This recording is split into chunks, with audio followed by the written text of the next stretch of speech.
Wolverine origins के last episode के अंदर हमने देखा था कि वुल्वरीन का जो है यहाँ पे ओमेगा रेड से बहुत ज्यादा खतरनाक तरीके से मुकाबला हो रहा होता है और इस पूरे के पूरे मुकाबले के बीच हम देखते हैं कि वुल्वरीन काफी ज्यादा कमजोर पड़ चुका होता है और वो बहुत मुश्किल से ओमेगा रेड से बचते बचाते बाहर निकलता है। लेकिन हम देखते हैं कि जब यहाँ पे बहुत बुरी हालत के अंदर वुल्वरीन मौजूद होता है और अपने आप के थोड़े संभलने की कोशिश कर ही रहा होता है, तो तभी हम देखते हैं कि वहाँ पे एक और खतरनाक किस्म का विलन रोमुलस की तरफ से वुल्वरीन को मारने के लिए भेज दिया गया है।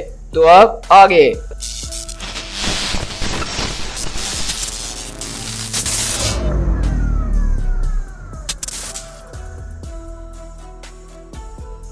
तो इसी तरह लोग यहाँ से शिफ्ट होते हैं बेसिकली उसी आदमी के पास जिसको हमने कल देखा था, और इस विलन का नाम बेसिकली जो है बहुत अजीब सा है, जिसका नाम वाइल्ड चाइल्ड है और ये भी रोमुलस के लोगों में से एक लोग है। और हम देखते हैं कि बेसिकली वो यहाँ पे वुल्वरीन को अपने साथ एक जबरदस्त किस्म की फैक्ट्री के अंदर ले आया और कहता है, क्या तुम्हें रशियन पढ़ना आती है वुल्वरीन? मुझे लगता है कि तुम्हें नहीं आती होगी क्योंकि मुझे भी नहीं आती है, लेकिन वो बंदा देख रहे हो पीछे जो कि मरा पड़ा है, उसको पढ़ना आती थी। उसने मुझे बताया कि आखिरकार ये सारी की सारी चीजें काम किस तरह से करती हैं, ये सारे के सारे कंट्रोल्स वर्क्स किस तरह से करते हैं, और उसने मुझे बताया था कि जब सुई यहाँ पे पहुंच जाएगी तो ये काम करना शुरू कर देगा और तब हम तुम्हारे पैरों को उसमें डुबोना शुरू करेंगे।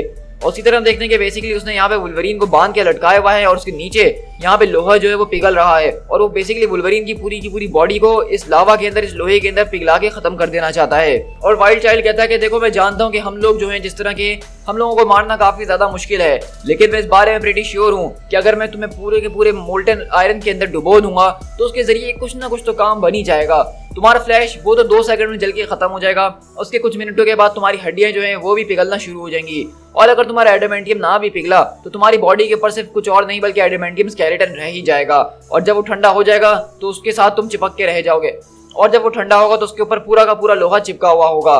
तो मतलब ये है कि तुम्हारे पास निकलने का कोई तरीका नहीं है। तो वहीं से लोगन बोलता है कि तुम जाओ भाड़ में वाइल्ड कैट। तो वहीं से वो कहता है कि अच्छा, मुझे तुम्हारी बातें सुन के काफी मजा आ रहा है। तो वहीं से वाइल्ड कैट बोलता है कि देखो, तुम जानते हो कि अगर तुम सबको मारना इतना ज्यादा आसान होता तो मैं तो यही कहूंगा कि मैं बहुत जल्द जो यहाँ का राजा बनने वाला हूँ। तो वहीं से लोगन बोलता है कि तुम्हारे से क्या मतलब है कि तुम सबका? तो वहीं से वाइल्ड चाइल्ड उसकी तरफ देखता और कहता है कि क्या मतलब, क्या तुम्हें अभी तक इस बारे में नहीं पता चला? क्या तुमने इसको अभी तक फिगर आउट नहीं करा? तो वहीं से लोगन बोलता है कि अभी तक मैंने सिर्फ एक ही बात को फिगर आउट करा था कि ये कोई कोइंसिडेंस नहीं हो सकता है कि ओमेगा रेड और अब वाइल्ड चाइल्ड हम लोग एक ही वक्त पे एक ही जगह पे मिल रहे हैं, और वो भी इतने खतरनाक सर्कमस्टेंसेस के अंदर। मुझे ऐसा लग रहा है कि कोई ना कोई रीजन इसके पीछे मौजूद है जिसकी वजह से रोमुलस ही है जो कि ये सब कुछ करवा रहा है। रोमुलस ही जो है वो हम सबको एक दूसरे के खिलाफ कर रहा है। और इसी तरह हम देखते हैं कि बेसिकली यहाँ पे वुल्वरीन उन सब की बात कर रहा है जो इस पूरे के पूरे रोमुलस के प्रोग्राम के अंदर शामिल हैं, जिसके अंदर हम देख सकते हैं कि यहाँ पे न्यूक है, डैगन है, सैबरटूथ है और एक रशियन सुपर सोल्जर है। इसके अलावा यहाँ पे ओमेगा रेड और वाइल्ड चाइल्ड है। और लोगन बोलता है कि ओ माय गॉड। तो वाइल्ड चाइल्ड बोलता है कि अब हुई ना बात, लगता है कि अब तुम समझने लग गए हो। और वुल्वरीन बताता है कि ये सब उसके प्लान का हिस्सा था, ये सब कुछ उसका प्लान था। और इसी तरह वाइल्ड चाइल्ड बताता है कि देखो, यहाँ पे सिर्फ एक ही इंसान की जगह इस पूरी की पूरी फूड चेन के ऊपर पहुंचने की, या तो तुम या रोमुलस। अब तुम जानते हो कि जैसा कि रोमुलस काफी ज्यादा बूढ़ा हो चुका है और उसको अपनी जगह एक नया आदमी चाहिए जो कि उसकी जगह ले सके, लेकिन वो हम में से सिर्फ किसी एक को ही अपनी जगह लेने देगा, और उसके लिए हमें अपनी वर्थ को प्रूव करना होगा।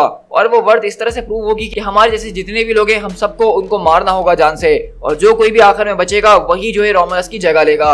ऑब्वियसली हम सब इस बारे में जानते हैं कि तुम्हारा इसके अंदर नंबर काफी ज्यादा ऊंचा है, तुमने बहुत ज्यादा लोगों को मारा है अब तक और तुम्हारी रेपुटेशन अच्छी बनी हुई है। और इसी तरह लोगन जो है अचानक एक सोच में पड़ जाता है और कहता है कि अब तक मैं जो कुछ भी करते हुए आ रहा हूँ, जब से मेरी सारी की सारी मेमोरीज वापसी आई हैं, मुझे ऐसा लग रहा था कि ये वो सब कुछ है जो कि मैं करना चाहता हूँ, लेकिन अब मुझे समझ में आ रही है कि ये सब कुछ इतने टाइम से मैं नहीं कर रहा था, बल्कि शुरू से मुझसे रोमुलस यही करवाना चाहता था। रोमुलस यही चाहता था कि मैं सैबरटूथ को मारूं और इस तरह इस प्रोग्राम से जुड़े जितने भी लोग हैं उन सबको खत्म कर दूं, ताकि मैं इवेंचुअली रोमुलस की जगह ले सकूं। मुझे लग रहा था कि ये सारा का सारा खेल मैं खेल रहा हूँ, लेकिन इतने वक्त से मैं सिर्फ रोमुलस का प्यादा था और कुछ भी नहीं, कुछ भी बदला नहीं है, सब कुछ वैसा का वैसा ही है। तो वहीं से वाइल्ड चाइल्ड बोलता है कि सच में मुझे इस बात पे विश्वास नहीं हो रहा कि तुम्हें इस बारे में नहीं पता है।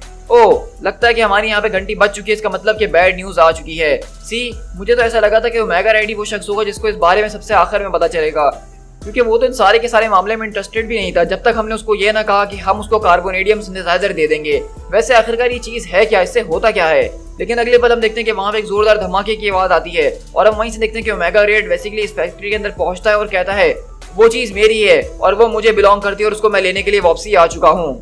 और वहीं से हम देखते हैं कि यहाँ पे ओमेगा रेड और वाइल्ड चाइल्ड आपस में लड़ना शुरू कर देते हैं, लेकिन यहीं से लोगन बताता है कि वाइल्ड चाइल्ड का प्लान ये था कि वो सबसे पहले मेरे पैरों को उसके अंदर डुबोएगा और मुझे आहिस्ता आहिस्ता मारेगा, लेकिन मेरा प्लान कुछ ऐसा है कि मैं पहले अपने हाथ डुबोऊंगा मैं इस बात को जानता हूँ इवेंचुअली कि मेरी बॉडी हील कर ही जाएगी, लेकिन इसका ये मतलब नहीं है कि मुझे इससे बिल्कुल भी डर नहीं लग रहा है। और अगले बार हम देखते हैं कि लोगन अपने हाथों को जो है बेसिकली लावा के अंदर ले जाता है, जिसके जरिए उसकी चेन्स वगैरह खुल सकें। और हम देखते हैं कि यहीं से मेगा रेड जो है वाइल्ड चाइल्ड के ऊपर जबरदस्त तरीके से भारी पड़ रहा होता है और कहता है कि तुम एक बहुत ही बड़े फूल हो। तुम्हें क्या लगा कि तुम होगे वो जो कि वुल्वरीन को मारेगा? वुल्वरीन को मारना किसी बच्चे का काम नहीं है जो कि वो एक दिन में कर सके। इसको करने के लिए तुम्हें अपनी पूरी की पूरी जिंदगी दांव पे लगानी पड़ती है, तुम्हें एक कमिटमेंट लेनी पड़ती है। और ये मैं तुम्हें इसलिए बता रहा हूँ क्योंकि मैं सारी जिंदगी से वुल्वरीन को मारने के पीछे लगा हुआ हूँ। लेकिन इसी तरह हम देखते हैं कि जब यहाँ पे ये दोनों आपस में भिड़ने में लगे होते हैं तो वहीं पे वुल्वरीन जो इस फैक्ट्री से बाहर निकल जाता है और वहीं से वाइल्ड कैट बोलता है कि जाओ भाग जाओ कॉवर्ड, मैं जानता हूँ कि मैं तुम्हें एक ना एक दिन दोबारा ढूंढ ही लूंगा और जब मैं तुम्हें दोबारा ढूंढूंगा तो मैं तुम्हारे टुकड़े टुकड़े कर दूंगा यू सन ऑफ अ। लेकिन इतनी देर में हम देखते हैं कि वहीं से मेगा रेड अपना टेंटिकल जो है वाइल्ड कैट के गले के आर पार कर देता है और उसको मारते हुए बोलता है कि मैं जानता हूँ कि अगर तुम्हारे पास अभी इतनी हिम्मत होती तो तुम मुझसे जरूर भीख मांगते अपनी जिंदगी के लिए, है ना? चलो मेरा शुक्रिया अदा करो कि कम से कम मैंने तुम्हें वो नौबत नहीं आनी थी और तुम एक इज्जत की मौत के साथ मर रहे हो। और इसी तरह हम देख रहे हैं कि वो बेसिकली वाइल्ड कैट को उठा के उसी लावा के अंदर फेंक देता है। और इसी तरह हम यहाँ से जो है बेसिकली 2 दिन बाद शिफ्ट होते हैं, जहाँ पे लोगन बताता है कि जब प्रोफेसर एक्स ने मुझे एक्समैन के अंदर लिया तो उन्होंने मेरी सारी की सारी मेमोरीज को मिटा दिया था। वो सब कुछ उसके साथ मिट चुका था जो कि रोमुलस ने मेरे दिमाग के अंदर डाला हुआ था, वो सारे के सारे कंट्रोल मैकेनिज्म जिसके जरिए वो मुझसे अपने काम करवाया करता था। जब चार्ल्स ने मेरी मेमोरी मिटाई तो उसके साथ सब कुछ डिसअपियर हो गया। अब रोमुलस जो है वो मेरा इस्तेमाल नहीं कर सकता था अपने टारगेट्स को मिटाने के लिए, अपनी सारी की सारी मैस को क्लीन करने के लिए। अब मैं उसकी रीच से बहुत ज्यादा दूर चला चुका था। लेकिन जब हाउस ऑफ एम के बाद मेरी सारी की सारी मेमोरीज वापसी आई तो उसके साथ सब कुछ वापसी आ गया। जब से मेरे पास वो मेमोरीज आई हैं तब से ही मैं अलग अलग लोगों को और दुश्मनों को मारने के लिए निकल चुका था। लेकिन अब जाके मुझे एहसास हो रहा है कि वो मेरे दुश्मन नहीं थे बल्कि वो रोमुलस के दुश्मन थे और वो शुरू से यही चाहता था कि मैं उन सारे के सारे लोगों को जान से मार डालूं, इंक्लूडिंग हिम ऑल्सो, ताकि इवेंचुअली मैं उसकी जगह ले सकूं। लेकिन जब मैं अमेरिका से निकल रहा था तो मैंने अपने एक ओल्ड फ्रेंड से जबरदस्त चीज को लेने के लिए कहा और मुझे उसके ऊपर पूरा भरोसा था कि ये चीज जो है। और जब मैं यूनाइटेड स्टेट से निकल रहा तो मैंने अपने दोस्त से एक फेवर मांगने की कोशिश करी। मैंने उससे कहा कि ये चीज मुझे यहाँ पे लाके दे देना ताकि रोमुलस को उसके बारे में ना पता चल सके कि मेरे पास ये चीज मौजूद है। और वैसे भी इस चीज को संभालने का मेरे पास इतना वक्त नहीं था। और वहीं से हम देखते हैं कि लोगन बेसिकली यहाँ पे किसी और से की बात नहीं कर रहा होता है फेवर के लिए, बल्कि वो ब्लैक विडो की बात कर रहा होता है। तो ब्लैक विडो बोलती है क्या तुम्हें पैकेज मिल चुका है? तो कहता है कि हाँ नताशा, तुम्हारा बहुत बहुत शुक्रिया, आई अप्रिशिएट दैट, लेकिन मुझे तुमसे एक और फेवर की जरूरत है। तो वहीं से कहती है कि हाँ बिल्कुल, ऐसी क्या बात है? तो कहता है कि जब मेरा इस चीज से काम खत्म हो जाएगा तो मैं चाहता हूँ कि तुम इस चीज को गायब कर देना। मैं चाहता हूँ कि तुम इस चीज को कहीं ऐसी जगह छुपा देना जहाँ किसी को ना मिल सके। ये बहुत ही ज्यादा डेंजरस है मेरे लिए भी। तो वहीं से नताशा बोलती है कि ठीक है, तुम्हें परेशान होने की जरूरत नहीं है, लेकिन कुछ और भी चीजें जो कि मैं तुम्हें बताना चाहती हूँ, मॉस्को के अंदर मेरे कॉन्टैक्ट्स ने बताया है। तो वहीं से लोगन बोलता है कि क्या अब तुम कहीं ये तो नहीं कहने वाली कि मेगा रेड जो मेरे करीब आ रहा है? तो ब्लैक विडो बोलती है कि आई सी, ऑफ कोर्स तुम्हें तो इस बारे में ऑलरेडी पता चल ही गया होगा। लोगन बोलता है कि वेल, मुझे बहुत देर से फीलिंग आ रही थी। और अगले बार हम देखते हैं कि बेसिकली मेगा रेड उसको ढूंढ लेता है। तो लोगन कहता है कि तुम्हें जो चाहिए था वो तुम्हें मिल चुका है रेड, वो कार्बोनेडियम सिंथेसाइजर तुम्हारा हो चुका है, अब अपने लक को ज्यादा पुश करने की जरूरत नहीं है। तो वहीं से ओमेगा रेड बोलता है कि हाँ, जो चीज मुझे चाहिए थी वो मुझे मिल चुकी है, लेकिन अब मुझे कुछ और भी चाहिए। तो लोगन बोलता है कि अब तुम्हें और क्या चाहिए? क्या तुम अगले रोमुलस बनना चाहते हो? तो जाओ बन जाओ, मैं इसके लिए तुमसे नहीं लड़ने वाला हूँ। तो वहीं से ओमेगा बोलता है कि अच्छा ऐसी बात है, तो ये बताओ क्या तुम्हारा बेटा भी इसी तरह से फील करता है? क्या वो भी मुझे इतनी आसानी से रोमुलस बनने देगा? तो वहीं से हम देखते हैं कि लोगन बताता है कि नहीं रेड, वो तुम्हें रोमुलस नहीं बनने देगा क्योंकि उसके दिमाग में रोमुलस ने बहुत ही ज्यादा जहर भर दिया है और वही अब जो है अगला रोमुलस बनना चाहता है। और मैं जानता हूँ कि मैंने जब उसको आखिरी बार रोकने की कोशिश करी थी न्यूयॉर्क के अंदर तो एक हेल ऑफ अ फाइट थी, लेकिन फिर तुम्हारे पास अब जो है सी सिंथ मौजूद है। तुम पहले से इतने ज्यादा पावरफुल बन चुके हो जैसे तुम पहले कभी नहीं बने, पहले से कहीं ज्यादा खतरनाक। लेकिन हो सकता है कि मेरा बेटा डेकिन वो भी किसी से कम नहीं और वो तुम्हें हरा दे, या फिर ये भी हो सकता है कि नई शक्तियों के जरिए तुम उसको हरा दो। लेकिन फैक्ट ये है कि मुझे इस सब में कोई परवाह नहीं है कि तुम में से कौन जीते या कौन हारे, लेकिन मैं इतना जरूर समझता हूँ कि मैं तुम्हें अपने बेटे के पीछे इस तरह से उसको मारने के लिए नहीं भेज सकता हूँ, चाहे वो मेरे साथ कैसा भी क्यों ना हो, लेकिन मैं उसका हमेशा से टेक केयर करूंगा ही। तुमने बहुत ही बड़ी गलती कर दी है रेड मेरे बेटे का जिक्र करके। मैं तो सोच रहा था कि मैं तुम्हें जिंदा छोड़ देता हूँ, लेकिन अब लगता है कि मुझे अपने इरादे बदलने पड़ेंगे। तो वहीं से ओमेगा बोलता है कि अच्छा, तो तुम अब मुझे जो है उंगली करने की कोशिश कर रहे हो, तुम्हें लग रहा है कि तुम मेरे जज्बात के साथ खेल रहे हो, लेकिन नहीं रोगन, मैं ही सारी जिंदगी तुम्हारे जज्बात के साथ खेलते हुए आया हूँ। तुम्हारे एडामेंटियम क्लॉज वो मेरे आगे कुछ भी नहीं है। तुम्हें क्या लगता है कि तुम मुझे हरा सकते हो, वो भी इस टूटी हुई तलवार के जरिए? और हम देखते हैं कि बेसिकली यहाँ पे लोगन ने जो एक पैकेज मंगवाया था उस पैकेज के अंदर कुछ और नहीं बल्कि एक ब्लेड मौजूद है, एक तलवार। और वहीं से ओमेगा रेड बोलता है कि चलो आजमा के देख लो कितनी हिम्मत है तुम्हारे अंदर। वो तुम अमेरिकन किस तरह से कहते हो, give me your best shot. और वहीं से लोगन हमें बता रहा होता है कि हम लोग बहुत सालों से एक दूसरे के साथ लड़ते हुए आ रहे हैं, हमने एक दूसरे का गैलन्स ऑफ लीटर्स ऑफ खून हमने एक दूसरे के लीटर्स खून को जो है ऐसे ही बहा दिया है। लेकिन after all this suffering and pain, after all this hate, मैं इस बात को जरूर मानता हूँ कि ओमेगा रेड इससे बेहतर मौत को डिजर्व करता था, लेकिन अब क्या करें, मेरे पास ज्यादा वक्त नहीं है।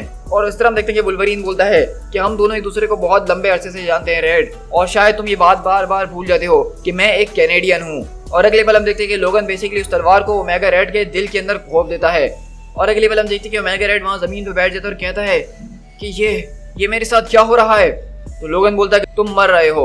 ये चीज जिसको तुम एक टूटी हुई तलवार कह रहे थे, जो कि इस वक्त तुम्हारे दिल के अंदर घुसी हुई है, इसको कहते हैं मारा मूसा ब्लेड। मेरे अंदर पाए जाने वाली हर एक घटिया, डार्क और बर्बाद चीज जो है उसको बॉइल डाउन करके एक तलवार का शेप दिया गया, उसको शार्पर किया गया, उसको मोर डेडली बनाया गया। इसके जरिए हर एक चीज को और हर एक इंसान को मारा जा सकता है। तो वहीं से ओमेगा बोलता है क्या मतलब, इसके जरिए रोमुलस को भी मारा जा सकता है? तो लोगन बोलता है कि हाँ, उसको भी मारा जा सकता है। तो हम देखते हैं कि बेसिकली वुल्वरीन ने जो है ब्लैक विडो से वहां से मारा मूसा ब्लेड को मंगवाया था। और अब आप सब जानते हैं कि मारा मूसा ब्लेड एक ऐसा ब्लेड है जिसके जरिए किसी का भी हीलिंग फैक्टर वो बंद हो सकता है, और इस ब्लेड के जरिए अगर किसी हीलिंग फैक्टर वाले इंसान को मारा गया तो वो हमेशा के लिए मर जाएगा। लेकिन अब हम देखते हैं कि फाइनली यहाँ पर रोमुलस जो है अब वो वुल्वरीन के सामने आ चुका और कहता है कि अच्छा, तुम्हें लगता है कि ये ब्लेड मेरा काम तमाम कर सकती है? चलो इस बारे में भी हम देख ही लेंगे। To be concluded.